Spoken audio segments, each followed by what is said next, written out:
Hey everybody, so hopefully this works for a little while.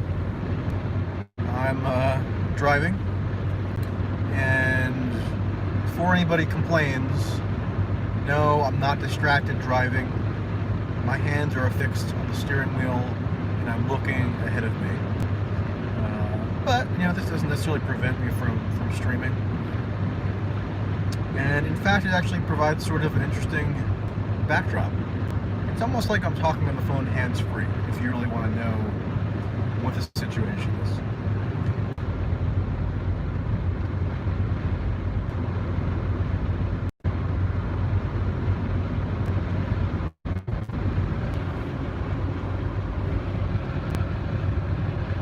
A little bit of an interruption there, but again, I know I'm going to get comments denouncing me, but like I said, I'm simply not distracted driving.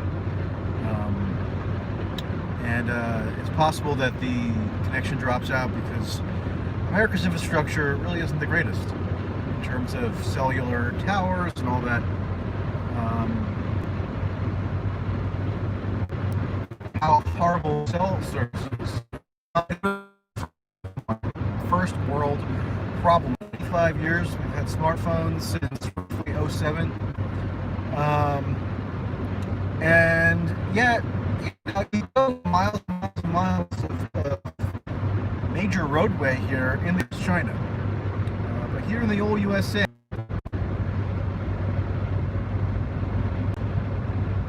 the connection isn't nationwide internet. So I'm not going to go on for too long here, but I did want to just note that yesterday one of my articles in Unheard, in the publication Unheard, the British publication, was mentioned in the U.S. Senate at a hearing presided over by Senator Ron Johnson, Republican of Wisconsin, and it was a DHS oversight hearing. So what you had was Chad Wolf, the acting director of the Department of Homeland Security, testifying mostly about what had been going on in Portland, where you had the Federal Protective Service and other federal law enforcement units dispatched there, and I spent about a week there, as you probably would know if you followed any of my channel's coverage. But unbeknownst to me, I guess somebody in Ron Johnson's staff had sent him an article that I wrote for Unheard a few weeks prior that was just sort of a summation of some of my observations in driving around the country and observing the aftermath of the riots. And so, it was interesting to have me quoted by name. When somebody messaged me, because I hadn't been listening to the hearing live, but somebody messaged me and informed me of this, and I knew right away, because the person didn't mention who the senator was who cited me.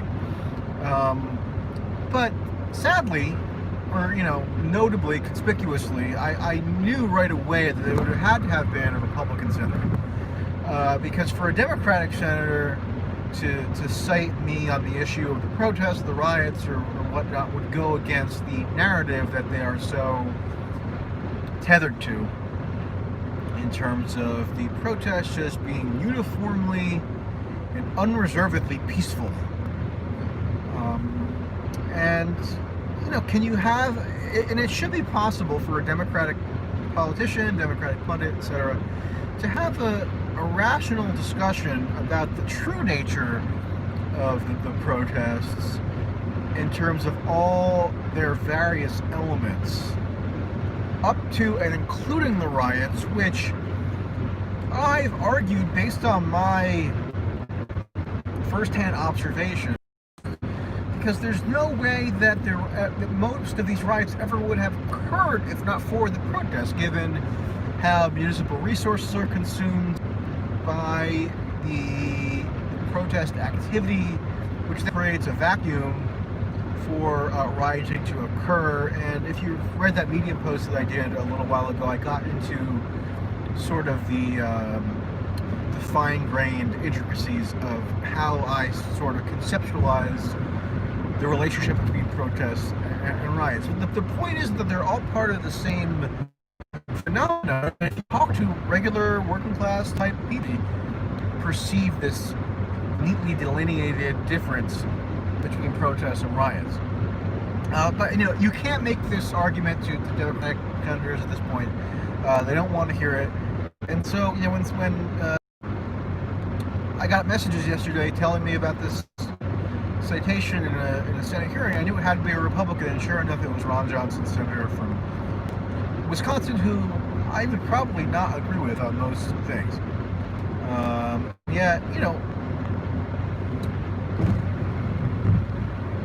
it fell to him to cite me if I represent any kind of journalists that really just done this very simple task of driving around, talking to regular people, and getting firsthand observations on the record in terms of what's gone on this summer, which is, to me, of historical importance. So, in a sense, I just feel kind of a journalistic obligation to do this. And me just really carrying out this simple endeavor generated quite a bit of attention, which in a way culminated in this Senate hearing yesterday. Also yesterday, my appearance on Tucker was cited in a White House sort of press briefing. Not press briefing, but sort of a daily sort of talking points newsletter type thing that the White House puts out. Because after often when you appear on, or when I appear on Fox, like some Fox writer will write up an article version of it, and so that was cited by the White House communications team. And so this sort of raises the inevitable question of, doesn't that implicate you somehow in the White House's Ron Johnson or Republicans' political strategy if you're saying things which they find favorable enough that they'd be citing? And my response is, I simply put forward what I feel to be the most truthful possible reportage and observation. And if anybody can do with that what they see fit. If it fits a certain agenda or not. It's not up to me once it's pervaded into the universe. And so, the guilt by association thing doesn't work, because I'd be more than happy to talk about any of this with any left or liberal or democratic aligned media outfit. But unfortunately, they're not all that interested. That's not my problem. I think in another universe, there's a timeline whereby Democrats who claim to have like a working class attachment pay more attention to the ways in which ordinary working class people perceive this protest movement, which diverges starkly, I found, from the way in which the protest movement / riots have been portrayed by media activists. So, if Trump wants to discuss it, fine. If Joe Biden wants to discuss it, fine. If anybody anywhere in between or on the periphery of the ideological spectrum wants to discuss it, more power to them. I can't be held personally responsible for who engages with my work. I can only claim responsibility for what it is that I do. And so, that's the bottom line, because Stone Cold said so.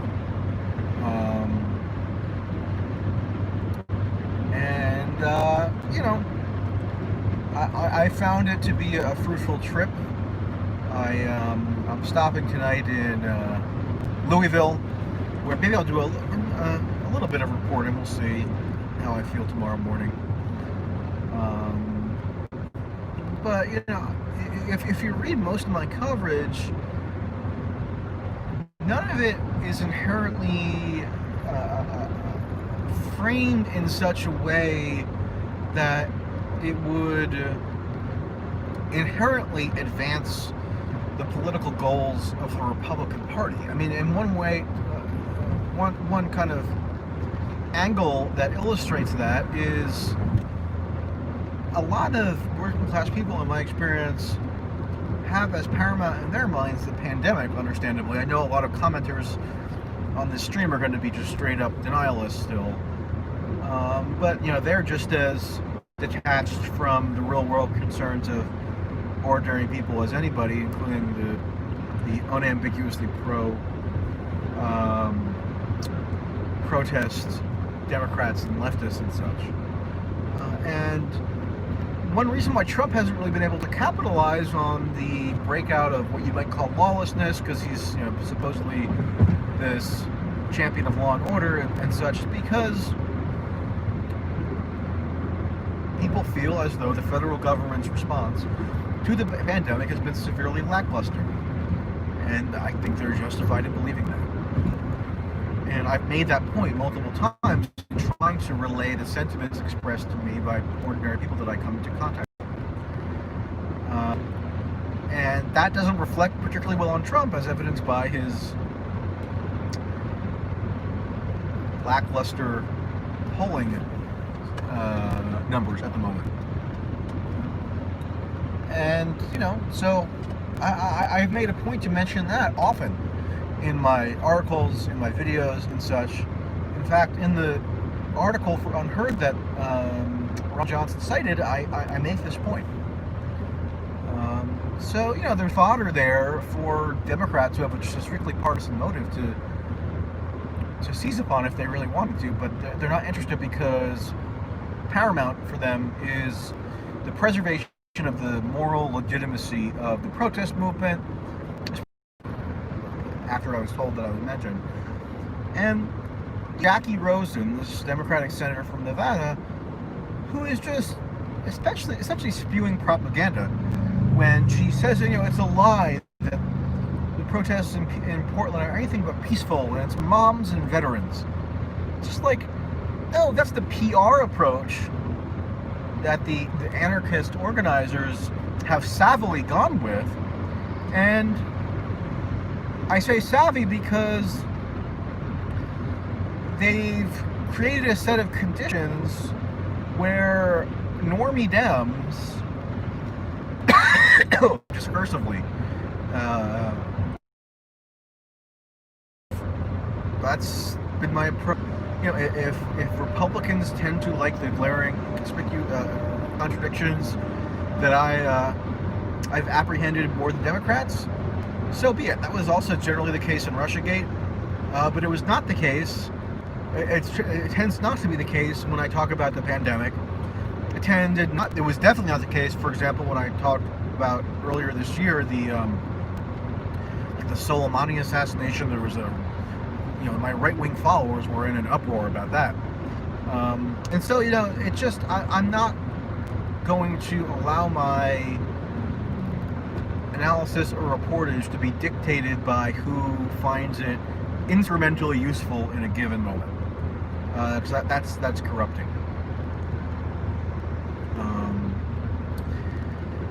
Anyway, so the feed seems like it's dipping in and out here, so I'm just going to leave it there. I just want to do a little update. Thank you to everybody who made this trip possible, including some of the super chat contributors whose comments I can't read right now because I am driving.